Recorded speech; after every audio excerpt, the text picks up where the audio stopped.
Bonjour à tous et bienvenue dans l'interview. Nous recevons Hamza Fassifiri. Bonjour. Bonjour. Vous êtes député régional bruxellois. Vous siégez également au Parlement de la Fédération Wallonie-Bruxelles, ce qu'on appelait autrefois le Parlement de la Communauté française. Et vous êtes évidemment conseiller communal également à la ville de Bruxelles. Et vous êtes membre, pour ceux qui l'auraient oublié, du CDH, Centre démocrate humaniste.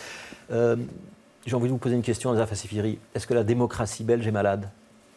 Malade, je ne dirais pas. Essoufflé, un peu fatigué, certainement.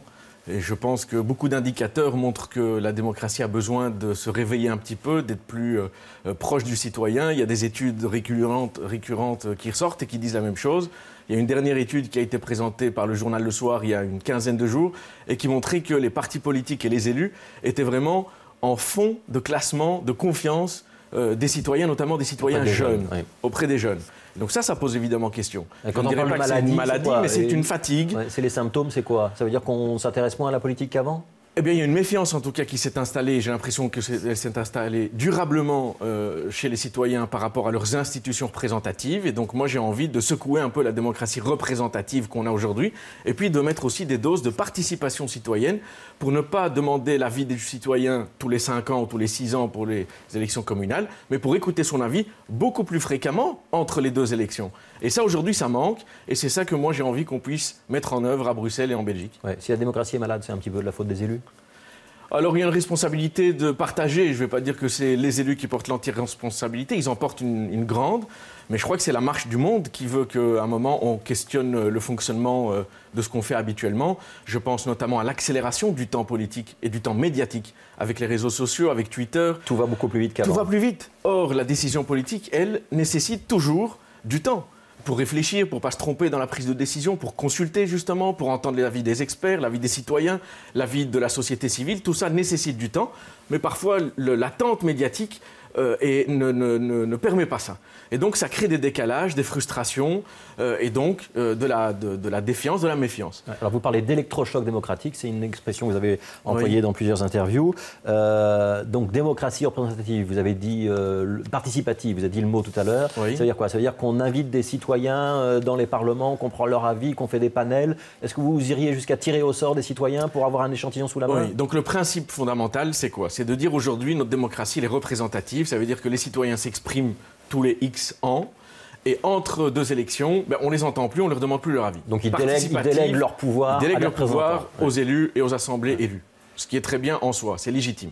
Maintenant, participatif, ça veut dire qu'il faut que le citoyen s'exprime, donne son avis sur les débats au fur et à mesure qu'ils ont lieu entre deux périodes d'élection. Et pour ça, il faut réformer le fonctionnement, notamment des parlements. On fait quoi? On fait un référendum à chaque fois qu'on doit promouvoir une ordonnance? Moi, je propose une formule qui peut être très intéressante. Elle a été testée dans d'autres pays et ça marche. Ce sont les panels citoyens tirés au sort, effectivement. Donc le Parlement dit, tiens, sur tel sujet important, on a envie d'écouter les citoyens, on va tirer au sort dans la population un certain nombre de personnes sur base d'un échantillonnage représentatif, comme ça se fait pour les sondages et pour un certain nombre d'études, aujourd'hui sociologiques, etc.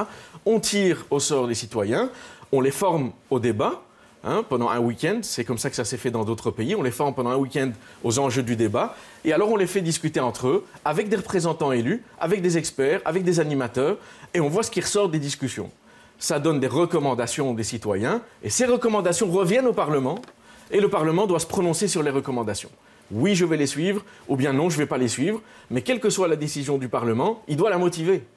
Oui, je vais suivre la proposition du panel citoyen, voilà les raisons, mais si je ne les suis pas, il faut que je motive. Mais qu'est-ce qui vous empêche, vous, élus aujourd'hui, et j'imagine que vous le faites, de consulter régulièrement des citoyens, de prendre des avis, d'avoir des discussions le soir, le week-end, et donc de prendre le pouls de la population? En quoi ce serait différent?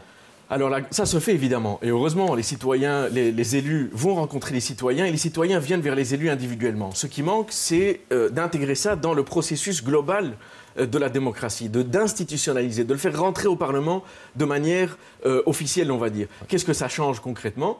Ça change qu'il y a toute une série de citoyens qui ne sont pas consultés, qui sont hors des dispositifs classiques. On appelle, entre le jargon, on va dire, du monde politique et médiatique, on dit les citoyens professionnels. Ce sont souvent les mêmes qui viennent, lorsqu'une commune fait une rencontre avec les habitants, on va retrouver les mêmes.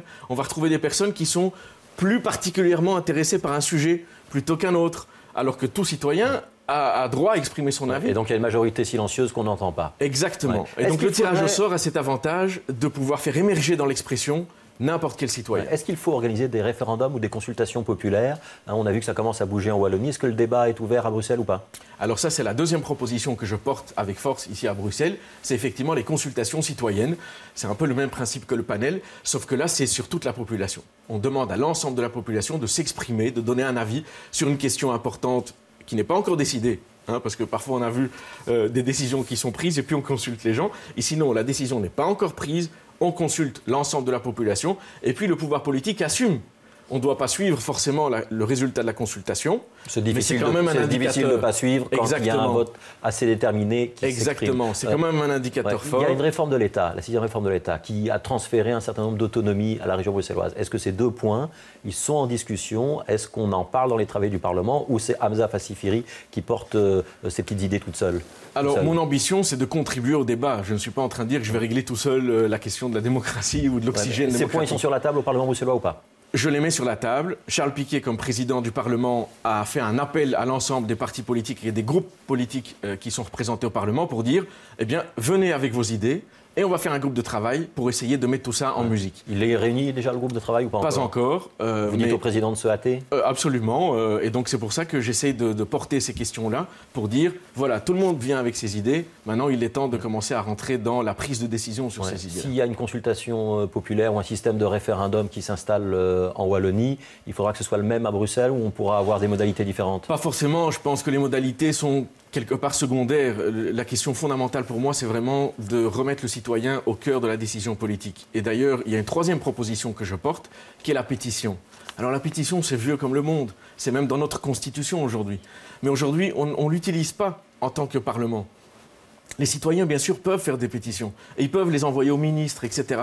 Mais ce n'est pas parce qu'ils envoient une pétition à un ministre qu'il y a une obligation du ministre d'y répondre ou de donner une suite. La pétition devrait avoir force de proposition ou obligation de réponse à partir de quelle signature, quel montant de signature? Pour moi, ça c'est à discuter, mais pour moi, les citoyens doivent pouvoir, à partir d'un certain nombre de signatures, mettre à l'agenda politique 10 000, au Parlement. 100 000.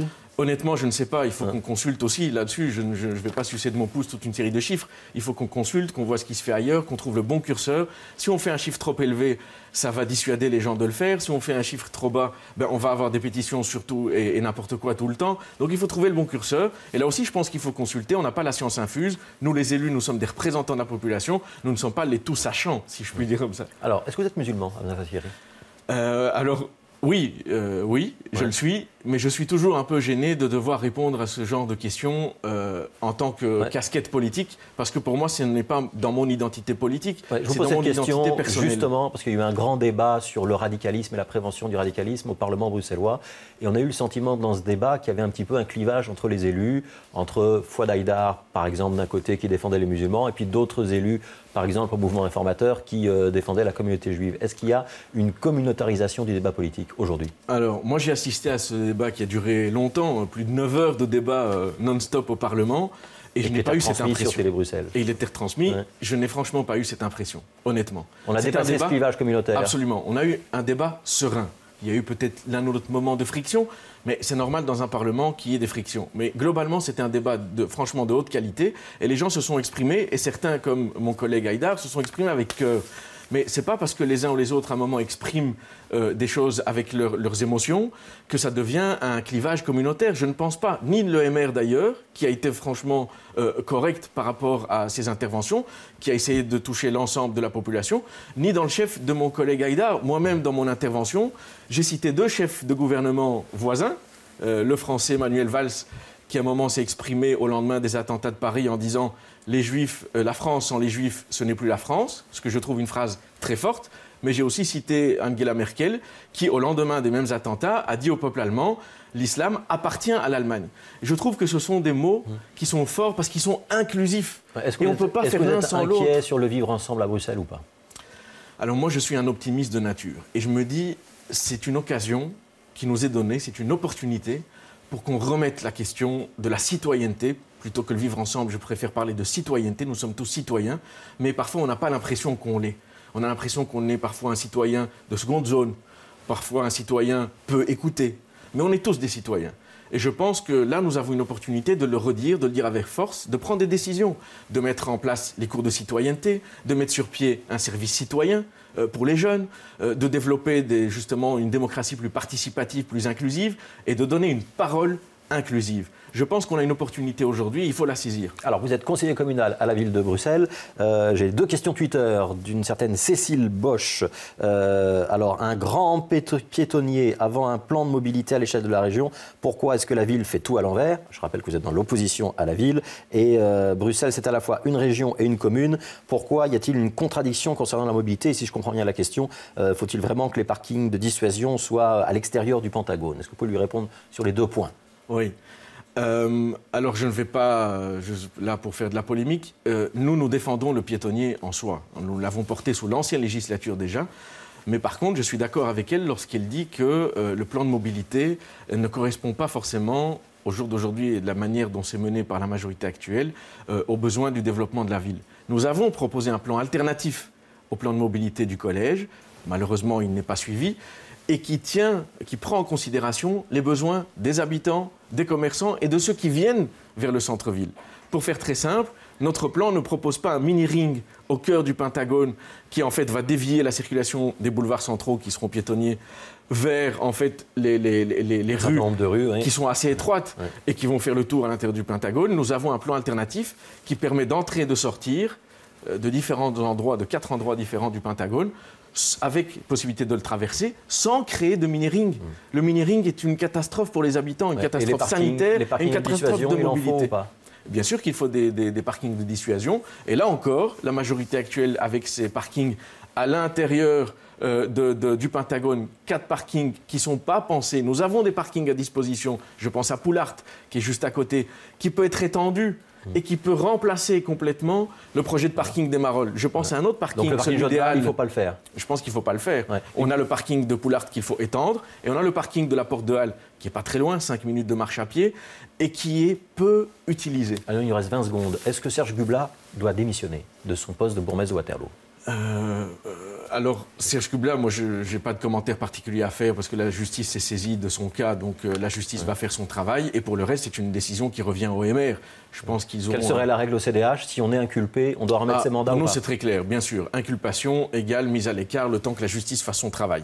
Et une fois que la justice se prononce, alors il y a une attitude nouvelle. On peut récupérer son mandat après. Ça dépend ce qu'a dit la justice. Ouais. Si la justice condamne, c'est pas difficile d'abandonner un majorat et puis de revenir quelque part. Nous, la règle est simple et ça participe d'ailleurs à remettre de la confiance des citoyens dans la politique. Il faut que les choses soient claires. Lorsqu'il y a inculpation, il faut s'écarter le temps que la justice fasse son travail et en fonction de la réponse de la justice, on prend une attitude. Merci Hamza Fassifiri d'avoir été l'invité de l'interview. Demain, c'est Élodie Roupeau qui sera avec nous.